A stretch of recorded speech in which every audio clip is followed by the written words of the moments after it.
foundation, Lord Harris's legacy will have touched almost all of us in the room. Policing can only succeed, is the theme of today's speech. Can only succeed with the challenge and the new ideas from bright minds like those of the Police Foundation. We're very grateful to the Foundation and to Rick and Sarah for helping us this evening. Thank you. So, 2 years on from coming back to policing as Commissioner and Deputy, we wanted to give an update on where we are with policing in London and some thoughts about what policing needs to succeed. I'm going to speak to you first about the context in which policing is operating in London, some of the challenges facing criminal officers and the support that they need to succeed. Lynn will then talk about what we're doing in London and the challenges and opportunities to reform policing nationally. As leaders of this incredible organisation, serving an incredible city, it's our duty and responsibility to reform the Met. Today we'll talk about the progress we're making, but also where we need help from others. We don't seek to deflect responsibility for success, but no organisation as complex and as essential as the Met can succeed by ourselves. So we're going to present a challenge to leaders across policing, ourselves included, to politicians, to others in oversight roles, and to the public media and wider commentators. The challenge is to support policing to succeed, because if it doesn't, the communities that we all protect cannot thrive. But first, the context. The same principles have driven my approach to policing since my days as a fresh, new PC in Birmingham, through the streets and towns and suburbs of Surrey, to London and the Met. It's done without fear or favour. It's done for you, not against you. It's done with you, not to you. Policing only functions with the consent of the people. And it's done with precision, given the disproportionate impact of a few offenders on the most vulnerable locations and people. Today, the joint effort between policing and communities is dangerously stretched, as our society is facing wave upon wave of new pressures. From public services under strain, the most visible symbol of which in London is perhaps the number of people living on the streets or those in mental health crisis. From racial and religious disharmony demonstrated by the rioting that occurred across the country only last month, and the tensions and protests in London related to the terror attack of the 7th of October last year and subsequent conflicts. And from new technologies which accelerate the global connectivity of crime and open new opportunities for new forms of abuse and manipulation and the proliferation of criminal activity online. These cumulative pressures, amid a context of declining trust in institutions, have seen absolutely unprecedented strain on the police. Calls to police on 999 have increased an average of 5% year on year for the past decade, now standing to over 12 million a year, with another 20 million contacts via 101 and 140. And there's been a massive increase in fraud reports, part of the steep rise in cyber and cyber-enabled crime, ransomware, data theft, grooming, stalking and harassment. Public order offences in England and Wales are running at 475,000 a year compared to the 150,000 just a decade ago, 60,000 in London. And there's a sharp rise in reports of high-harm crime, such as child sexual abuse and exploitation, domestic abuse, and serious organised crime such as human trafficking. The College of Policing and National Police Chiefs Council now estimate 3,000 offences of violence against women and girls are reported every day, with a sobering 1 in 12 women being a victim each year. A lot of these numbers, particularly for hidden high-harm offences such as rape, are rising due to greater awareness and greater willingness to report, and I welcome that. But we must meet that greater willingness to report with an effort across the criminal justice system to meet that trust by investigating, charging and prosecuting. We will update you later on the progress we are making on tackling violence against women and girls, but there's much, much more to do. And as a result of societal and technological change, the crimes we deal with now are more complex than ever to solve. Over 90% have a digital element. That requires officers with the right skills to investigate and the time to do it. And yet, in the last 15 years, there have been 3 strategic defence reviews, countless strategic reviews of elements of the health and social care system, but no government-led review of policing or public safety. Indeed, the Police Foundation felt need to launch their own review, culminating in their excellent report early in 2022, which shows the gap in the market. In fact, for almost 15 years, the only central strategy for policing seems to have been to employ as many officers as possible, despite dwindling financial resources. No meaningful investment in capabilities or in technology. In fact, capital allocations for policing were reduced to 0. So investment in technology required cutting operational budgets at a time of wider cuts. No investment in the join of them absurdly disparate systems, and an actual reduction in the investment in training and leadership. Operationally, the long-term effects of no plan to keep pace with the world around us are most heavily felt by the front line. Most weeks, Lynn and I have the sad duty of contacting officers who've been injured, writing a note, making a call, or visiting them in hospital. I can tell you that daily around 18 of our officers are punched, bitten, racially abused and worse. Around 2 a week seriously injured, including officers such as the 2 who were attacked with a sword in Hainault in April, and whose bravery was so widely covered in the media. In one incident recently, an officer was driven at while trying to stop a stolen car, leaving him requiring extensive surgery. You'd hope this would be an isolated case, but sadly it isn't. Some of these officers are very lucky to be alive, and most months I have the solemn duty to lay a wreath at the memorials of fallen officers. And how does society thank them? With insults. I was scrolling recently through some of the comments beneath posts about the Palestine protests the weekend before last. It happens every time we police mass gatherings.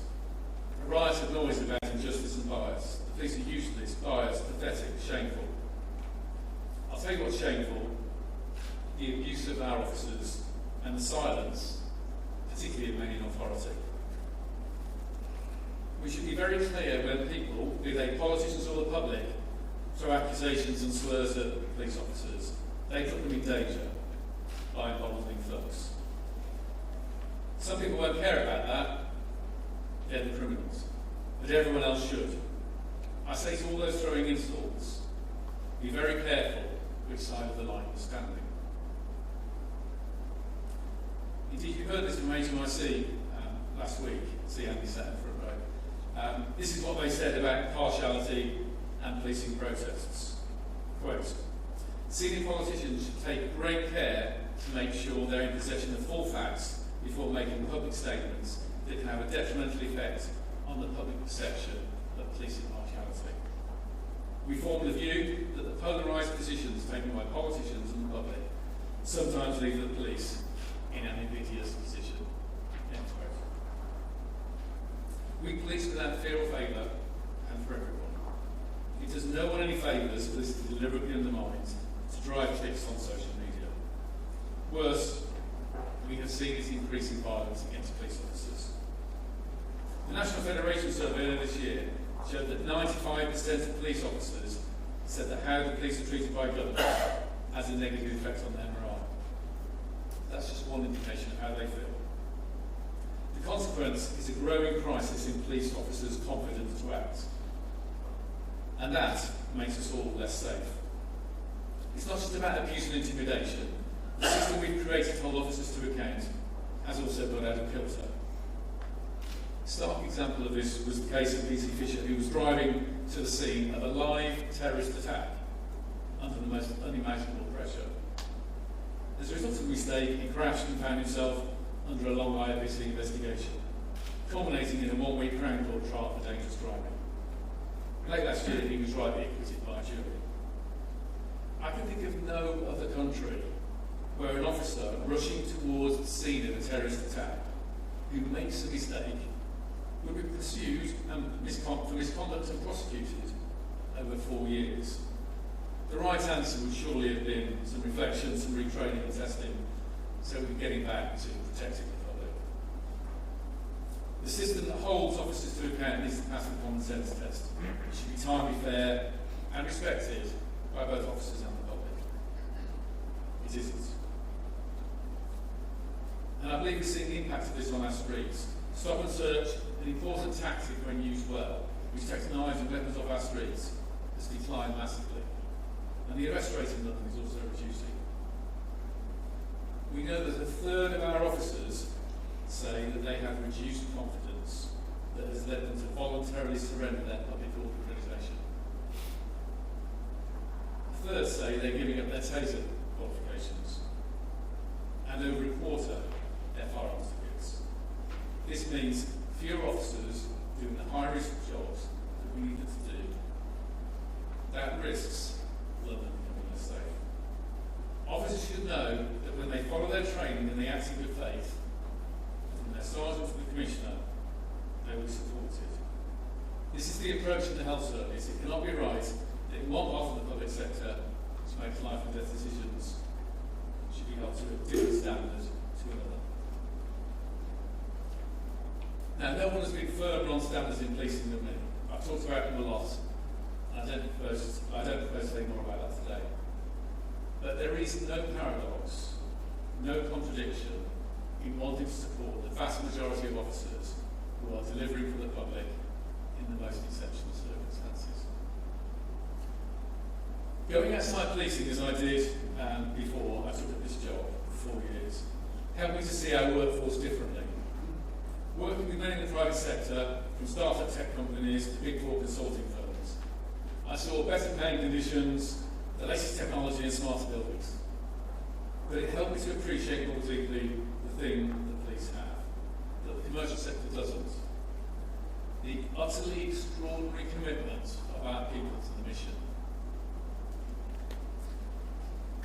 That is what the private sector might call a competitive advantage. We see it day after day, the compassionate, dedicated detectives, bravery of officers rushing towards danger, and simply the stress of officers and staff in an overstretched service, not wanting to let communities down despite everything. But that advantage is only valuable if we can make proper use of it. So ask some simple questions. Can we really say that we're currently setting up our officers to succeed? What are the foundations that underpin that success? It's very obvious this would include training, technology to meet modern standards and be efficient, equipment that meets the tough challenges on the street, buildings fit for work and the victims of crime, and leaders trained at the highest levels, supported by intelligence, coordination, planning and strategy functions that any big organisation needs. In short, fixing our foundations, which have become broken by a combination of budget cuts, growing demand, and the politically driven rhetoric that the measure of police capability is simply officer numbers. The Chief Inspector Constabulary said earlier this year, there are still too many police officers working in roles that could be better performed by police staff. The uplift target is now hindering efficiency and effectiveness, not helping it. The government should abolish this target and allow Chief Constables the freedom to establish the balanced workforce they need. Providing the right service to our communities needs an appropriate, sustainable funding model as well, and one that recognises the unique challenges of policing in our capital city. Now, for the past 10 years, the Met has been trying to police more people with less money in the most populous and fastest growing city in the UK. At a time when crime is more complex and more expensive to fight than ever before. In Sydney and New York have budgets per capita around 50% higher than London. We're working hard to reform, but are doing so in a context where our budget is heading off a cliff. Given the financial pressures of the past decade, commissioners and mayors have understandably pulled every lever possible to balance the books. We can no longer do that. We've relied on our reserves to a level which is no longer sustainable. This limits our ability to invest to deliver efficiencies. result to an annual process of funding allocation which provides no stability or ability to plan for the long term or an organisation at scale and complexity met. Furthermore, since 2010, we've reduced the size of our estate from 620 to around 200 operational buildings in London. We did so to save 70 million to try and sustain officer numbers and raise over 1 billion. We cannot reduce that further. That source of funding has run its course. Indeed, most of our remaining estate is in a woeful state. We only have funding to refurbish our existing stations, believe it or not, every 120 years. If nothing else changes in the next decade or so, we expect to have to close up to half of our current buildings due to them no longer being habitable or leaky compliant. Financial shortfalls are being passed from one year to the next and now landed in our lap, so that we're not only left with the damage to repair, but also a cliff-edge budget for next year of hundreds of millions of deficits based on our current assumptions. I believe the officers are frustrated with the imperfections as the public are, but their commitment, and the commitment of thousands like them, is the reason I love policing. And they are the reason I know that policing will, with some help, succeed. So our plan to set the Met up to succeed, a new Met for London, we set out our mission to deliver more trust, less crime and high standards. I want to talk about how we, by fixing the foundations of the Met, embedding the values of policing by consent and delivering community crime fighting, are making that reform real. The first, and if I'm honest, probably least glamorous component of our reform programme is the essential work to fix our foundations. Now, I can't claim that building an effective HR, finance, technology, transformation function is the most exciting part of police reform, but it is essential. Reducing budgets have made for hard choices for a generation of police leaders, particularly with our hands tied due to the obsession with police officer numbers as the only measure of success. But I'll say more on that soon. When we arrived in the Met, we had no workforce plan and a broken finance function, at least in part because we have antiquated technology that just simply doesn't join these things up. Officers were in posts, invisible to the centre, meaning that we couldn't plan. We couldn't accurately focus our resources on the areas that matter most to our communities, to the public. With some workloads of over 30 crime reports each, rape investigators rightly reflected their frustrations that they could not be able to provide the service they wanted to victims. We are now midway through a programme to increase staffing in our rape, missing people and child exploitation teams. Now, with a more inexperienced workforce, this doesn't come without pain, as we require experienced detectives from other specialisms to support this important work. These choices aren't easy, and we are alive to the implications of this for the affected officers and our ability to sustain them, providing their much valued service in London. We have also moved proactive teams which were directed from HQ back into their communities.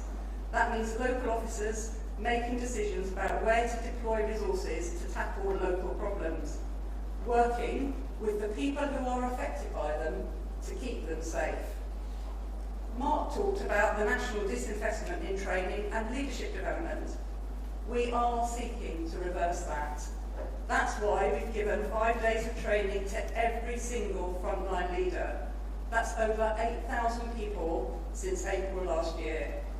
And we're now extending that programme to more senior leaders as we continue with our deep ambition to establish a new leadership academy. It's also why we have reset our values and our principles and embarked upon an unprecedented reform and retraining programme. We are determined to build a strong and healthy culture throughout the Met that we can all be proud of. And we are equipping our officers better so that we're not fighting 21st century crimes with 20th century technology. Now, you're not going to be blown away by this, but we've given every officer, pause for effect, a mobile phone and laptop. They simply didn't have them. In this day and age, they simply didn't have them. Now officers can work on the move, doing intelligence checks, writing up notes or transcribing statements, so they don't have to return to the police station to do it. It really is basic stuff, but they simply weren't able to do it before. There is much more to do to build on this work, and frankly, progress is slow going.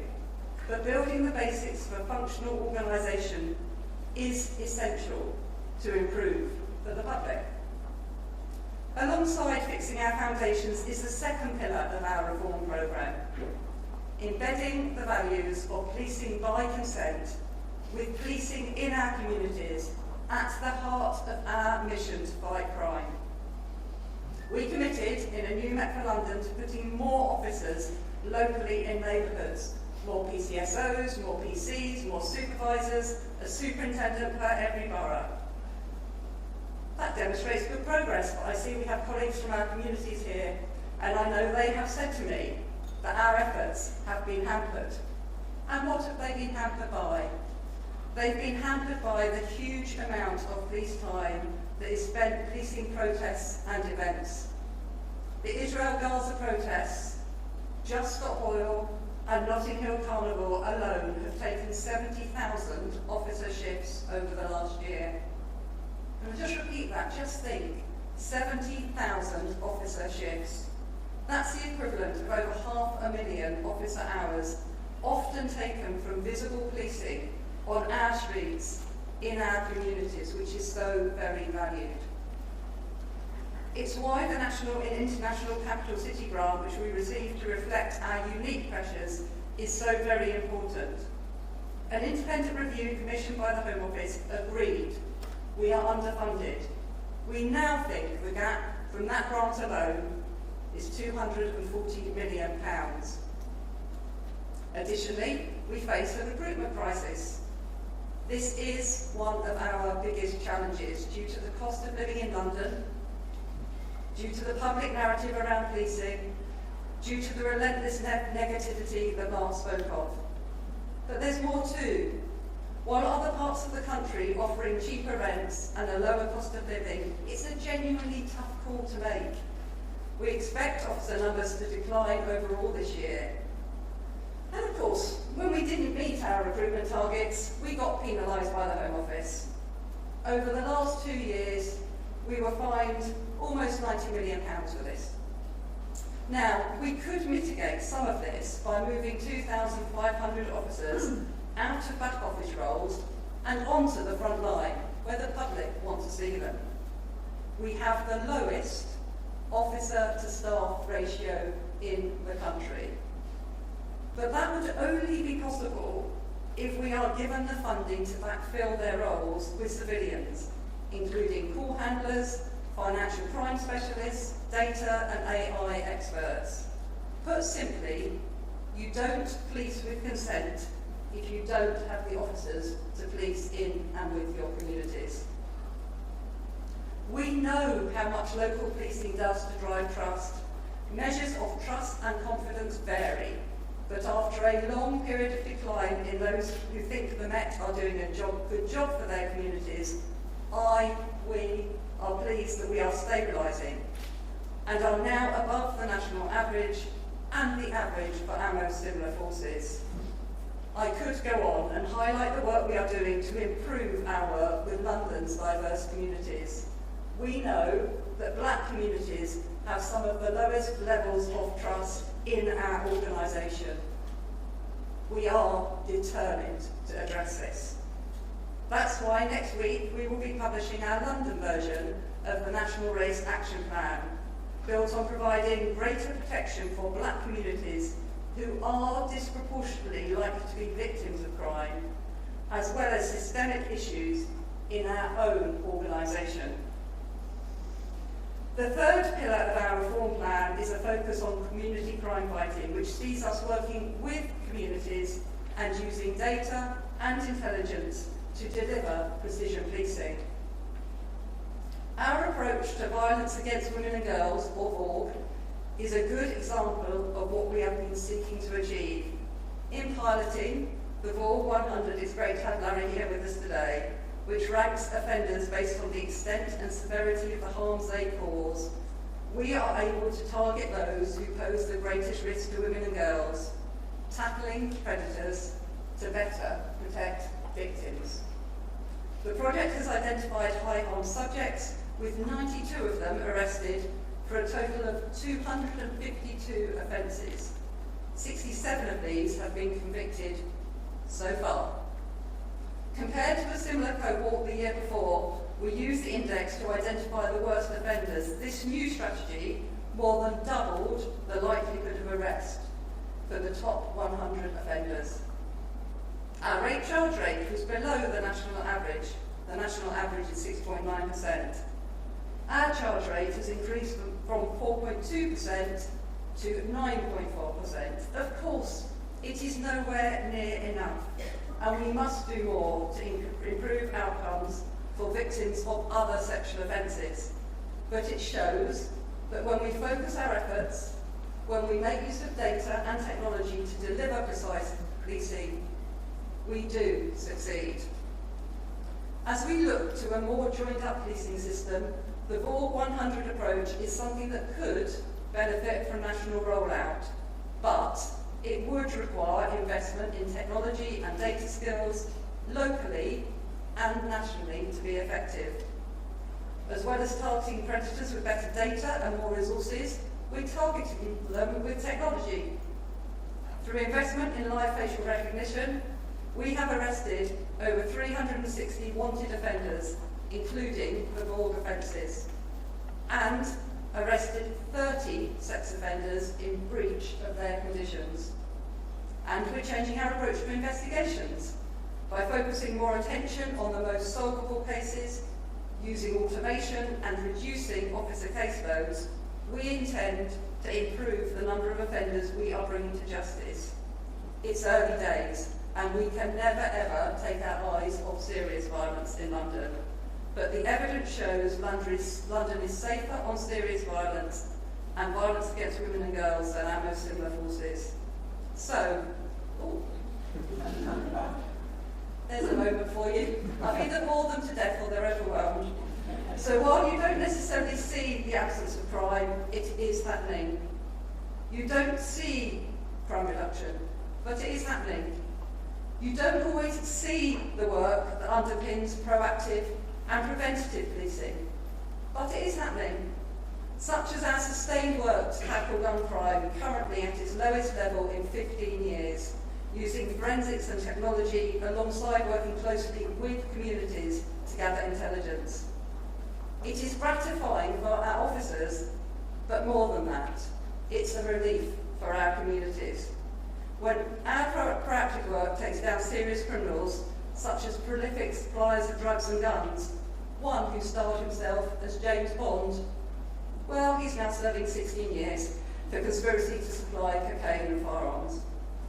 And through Operation Numata, tackling city lines, we have closed down over 1,000 drug lines, arrested over 700 people, and seen sentences adding up to over 900 years.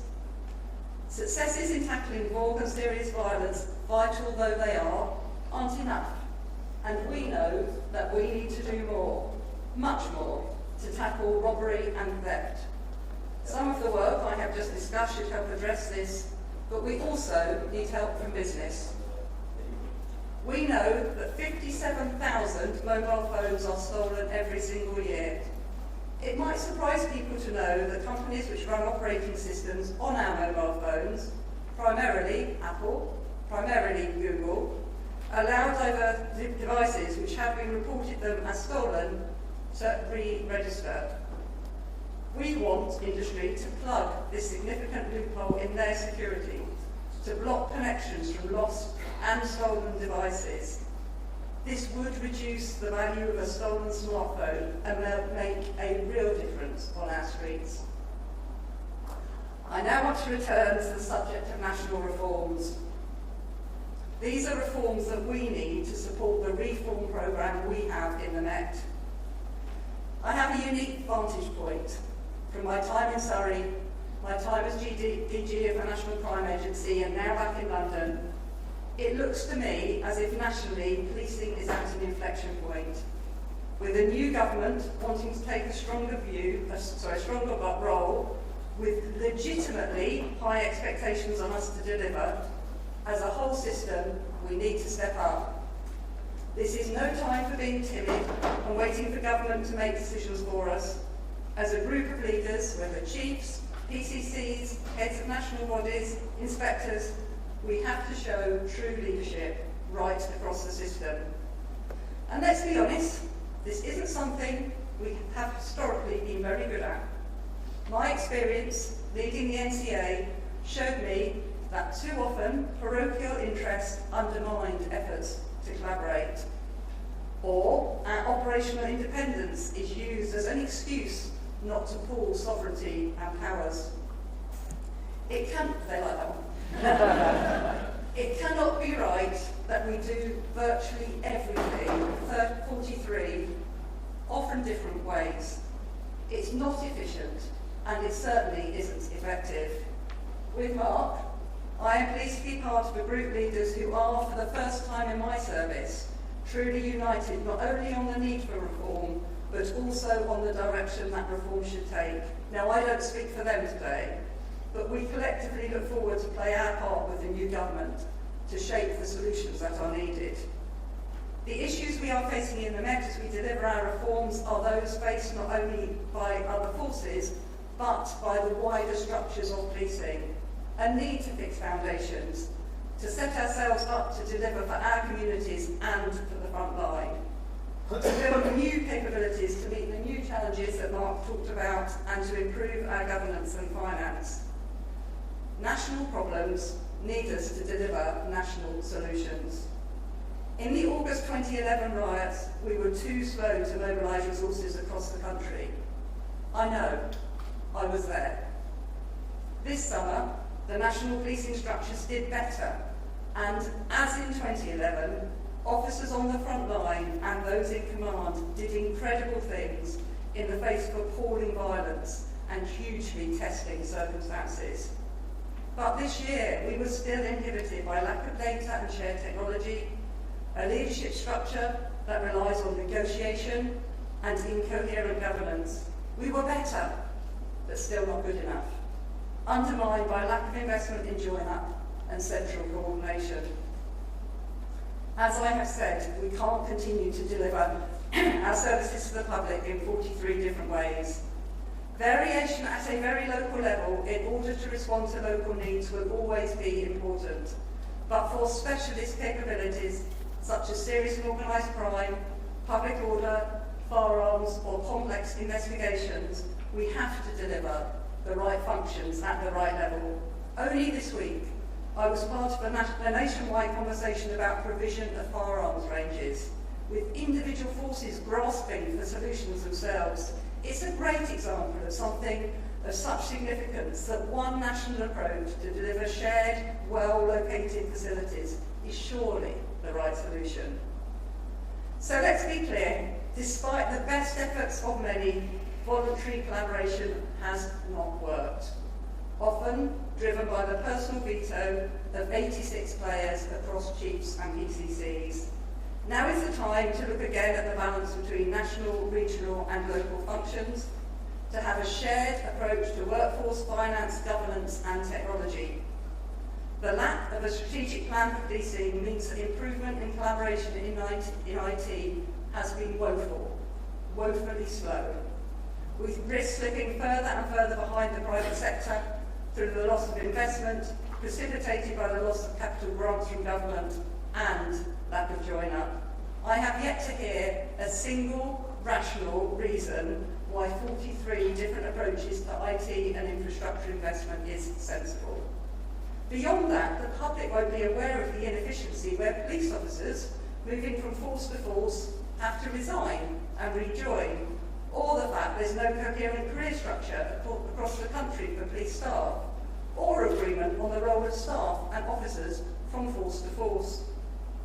By supporting our workforce, we will improve our service to the public. That means better training in skills and leadership and looking at workforce mix. Of course, police officer numbers matter, but the public do now understand that performance in the NHS isn't only driven by how many doctors and nurses you have. Allied professionals like physios, radiologists and pharmacists are absolutely critical too. Our crime fighting capability is our people. We need the right ones, with the right skills, supported by the right technology and the right level of resource.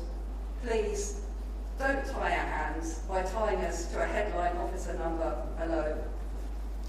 Finally, we need to look at the national structures in policing, building out from the work of the College of Policing, the National Police Chiefs Council and the National Crime Agency. We must deliver a stronger centre, able to coordinate much more effectively and ensure that the service the public gets is consistent and is effective. Policing will be talking about these issues more in the coming weeks and months. We want to work with everyone in this room and beyond to get it right. What the public needs from policing remains in many ways the same as it always has been: reassurance, safety, trust. But the context, as Mark set out, changes. We're operating today in a model that was designed in the 1960s. The same one that Mark and I started our careers working in the late 1980s. It just has not adjusted with the times. It has to adapt. It has to modernise. In setting out the changes we are making to the Met and these lessons from national policing, we are challenging everyone.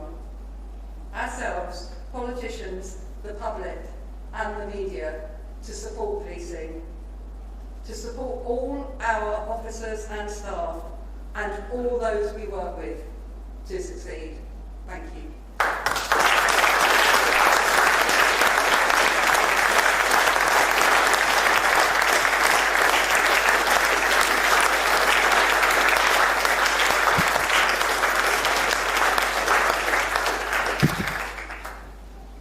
Very much indeed, Mark and Lynn, that was fantastic. Now, they both kindly agreed to take questions, and I can see one roving microphone over there and one over there. So, if you have a question, would you like to raise your hand? And it would be really helpful if you could say who you are before you ask your question. I've got somebody very keen right at the back there, gentleman on the back row. Oh yeah, thanks for that. So Ben Ellery at the Times, thanks very much. I just wanted to talk about, you mentioned how policing the protests had drained some of your resources, and I know it's been the biggest use of police resources, of policing operations since 2012 Olympics. And I just wondered whether or not that's affected your ability to keep the public safe. And is there anything you'd like to see done around the protest that might make your life a bit easier? So it has affected our ability to protect communities. Lynn put the number out there, about 70,000 shifts in a year. That's a massive amount of capability. Those officers would have been patrolling boroughs and communities across London. They would have been responding to calls, they would have been working on neighbourhood teams, and they would have been investigating crime, robberies and burglaries and crimes in your area. They'll be chasing down wanted offenders. So a number of that scale has a massive effect.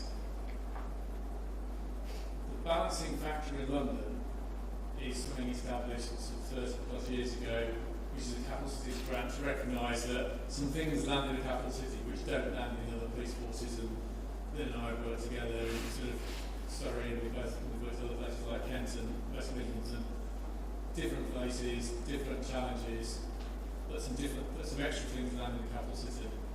The independent review the Home Office commissioned after we challenged it in 2017 came up with a very large number, so I think close to 200 million gap on that, which we now estimate to be 240 million gap in that funding.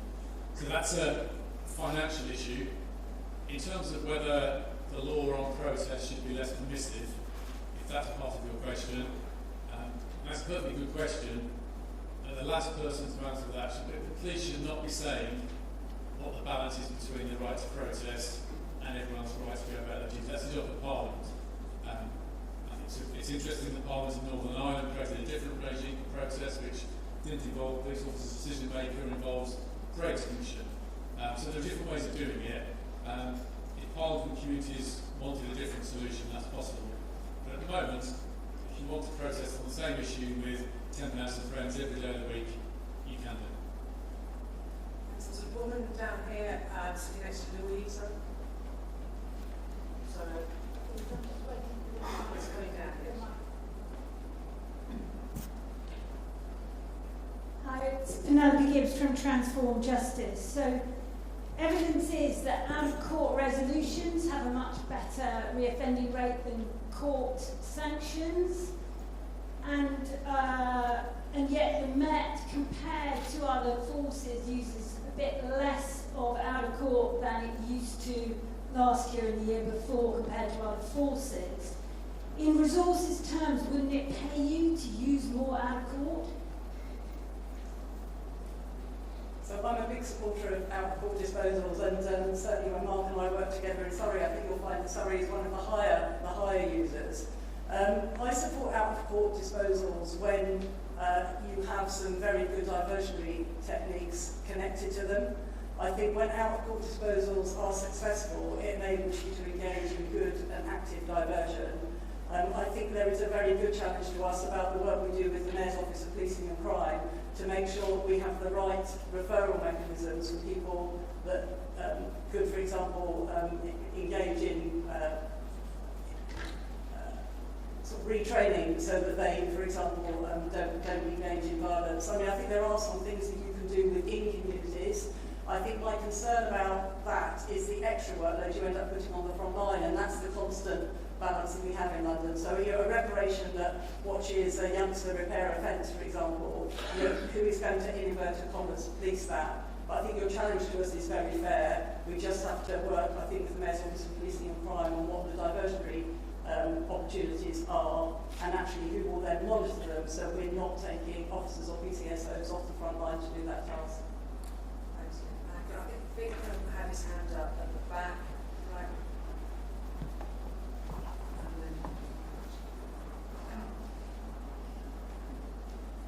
Thank you very much, Vikram Dodd from The Guardian. You talked a lot about the obsession with headline officer numbers, which is a long-running theme.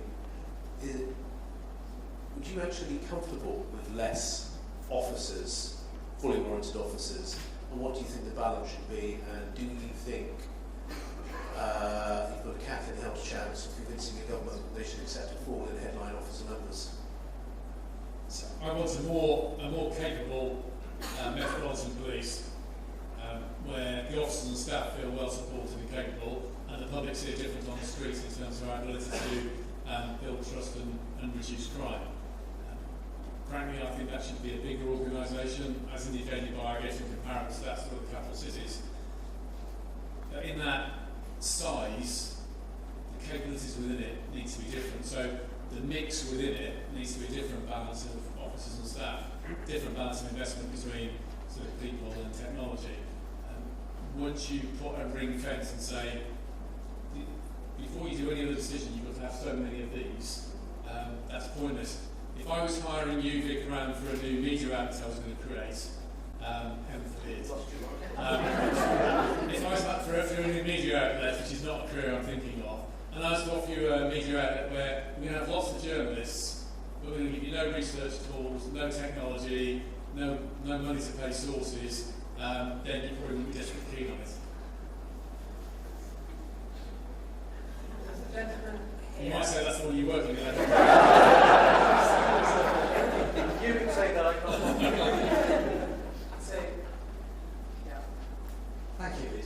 Benjamin Dowers, I've got a long checkered career in policing one way or another. I started in the Met as a special constable in 1973, so freely various things.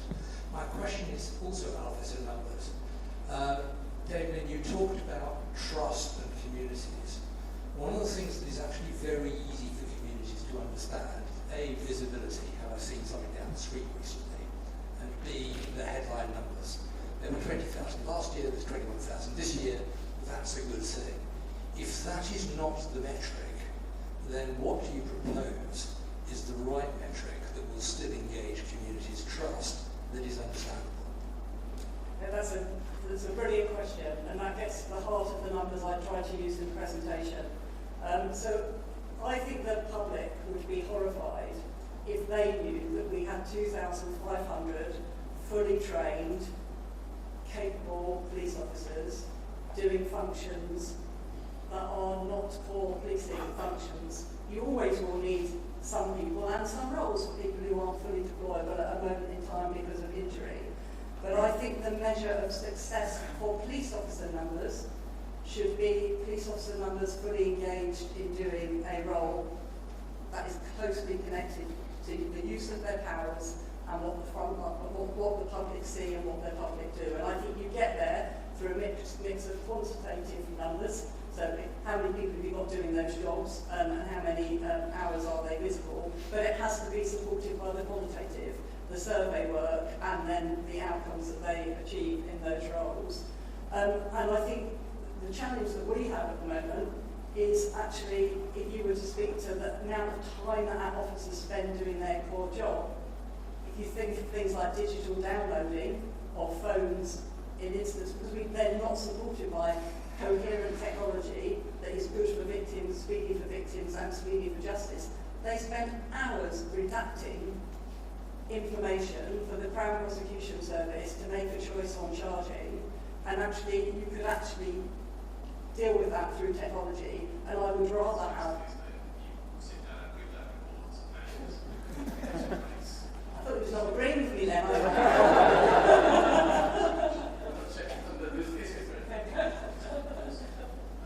So for me it's that balance. Okay. So talking technology experts, on the point of officer numbers, when we were building a much stronger naval policing capability in the noughties, and Rachel Tuffin, who sat over there, was doing the research on the national work, there was no research which said if a politician or a police chief says there's a certain number of police officers, public confidence goes up. The evidence was all about if you are confident you have officers where you live or where you work who know what the issues are and are making a deep fist at tackling them, that's what affects your confidence. Confidence comes from the substance, I think, in the right place, responding to what matters and making a difference. It doesn't come from a headline about a number. Okay, I'm going to take 3 questions because it's nearly 8 o'clock. I've got the gentleman next to the lady in the flower blouse who will ask the last question. I've got Marion Fitzgerald who's been waving to me very phonetically. Oh, and I've got lots of hands. I'm putting 3. No, actually, yes. Would you like it? No.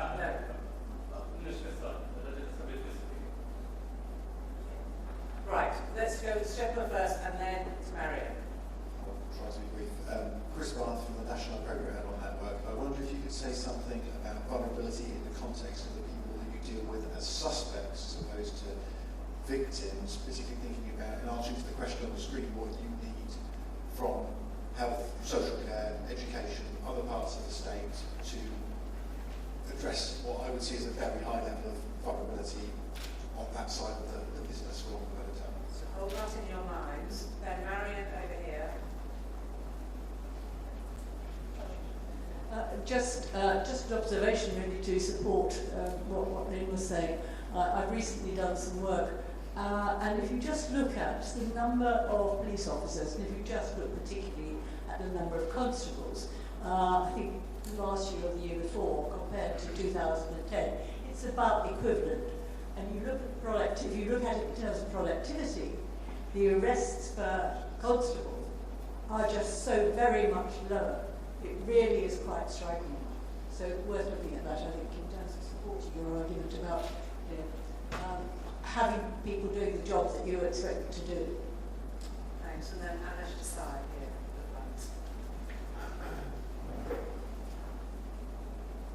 Thank you, Chair. First of all, Commissioner, I was actually checking something that Louis Casey said about the future of the Met, so I apologize for the interruption. My question is to you, really, Lynn and which you should come in. And the question is this, is it time now for a Royal Commission into policing? The last one was back in 1963. The country has changed dramatically, needless to say, in all ways. And everything you said towards the end of your speech, I think, basically suggested, to me anyway, the need for one. I'll leave it at that. I think I did ask you this question, Mark. I'm from the London City Police and Crime Committee. I did ask you this question at PCC about a year ago.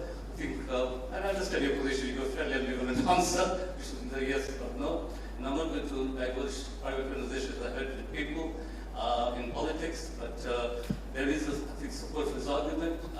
And I read in this note, I wrote an article for Fabian Review on the need for a commission, a journal, and I got a very good response. But I think the crisis facing British policing today is of fundamental nature and one that can only be addressed by looking at policing in sort of from all angles, and that will actually be done by a Royal Commission. So shall I start with that one first? Look, if I'm nothing, I'm a pragmatist. The challenge with the Royal Commission is it will take a long while, and I don't think we can wait. I don't think we can wait because we have been saying this for very, very many years. I think the new Home Secretary has made her position very clear. I think we do have an open door for this conversation, and I would really like us to use the opportunity with the new government as a group of police leaders who can really see what we think needs to happen, to work together, hand in glove, civil service, policing, every sector that is represented in this room, academia, to actually propose the solutions and start to make some progress towards implementation. I think it's going to take some really, really difficult choices. I think it gets you to the place where you have to talk about how money moves around the system in a very different way. I think you have to get to the place where you accept that not everything is held in 43 different police forces. I think it forces you to ask questions about the Police and Crime Commissioner model, and what I mean by that is actually how they work with very local partners on commissioning services, and come to your appropriate adult question, what that means for health, social care, which I think is the bit of that model that hasn't yet landed and probably doesn't have the teeth it needs. So I think we know what the answers are. We need some determination and some bravery to drive them through. A few years ago, I would have actually supported your call for a Royal Commission, but I think it's too late, and if we wait any longer, we will continue to fall behind. The point, Marion, about productivity, arrest per constable, in fact that is something that we have been looking at, declining stop search and declining arrests. I think arrests is interesting because of the introduction of the necessity test. So that does get you to a question about actually how many of the arrests could have been made, how much does this talk about internal culture, but there is definitely something there, and we really, really do want to get into it. On Chris's questions about appropriate, from your position as appropriate adult in custody, I think we see more and more people who are highly vulnerable, particularly with mental health, ending up in custody where that really, really isn't the place for them, which is why we founded our speech in the knowledge and belief that there is a role for very local policing, working with very local partners on issues of vulnerability, because if you look at things like missing people, child exploitation, so much of that has vulnerability at its heart, and we are not yet fully aligned with local partnerships in stopping those harms in communities. One final point, I agree with Lynn's point, and certainly I think the Royal Commission now's not time. It's always good to have a plan, isn't it? I think we've had sort of maybe 15 years without a serious plan for how policing needs to develop to match the changing contextual challenges, changing operational challenges, changing crime threats. And we've suffered deeply from that, and things like police officer numbers have become surrogate rhetorical measures that have distracted and sometimes damaged rather than helped. We're at a moment with a new government who are up for change. We're at a moment where sort of police leaders with sort of national responsibilities, such as the two of us and Andy Cook and Gavin Stevens and the Chief of the College and Graham Bigger and others, are in agreement about the sort of changes that we think would help in this direction. and it mirrors some of the things that the journey we started on the Met. That's why our plan for change in London, the new Met for London plan, a chunk of it is about how we police on the streets, but a chunk of it's about what you need to build in the organisation to set the individuals on the front line and the teams in the organisation up to succeed. So if you don't pay attention to that, even with people who are not well trained, led, equipped, supported, directed, etc. And it's those fundamentals that, if you like, that boring housekeeping of running a really good organisation that's lost if you don't have a plan and you just go for some simplistic headlines. That's the journey we've started over the last couple of years, and Lynn talked to the progress we've made. We're proud of that, but there's a long way to go. That's the sort of journey we need to do collectively as a service. Get past egos and get towards something that works better for the public. Thank you very much. There are drinks, which everybody is welcome. But can I just say, on behalf of everybody in the room, I think we probably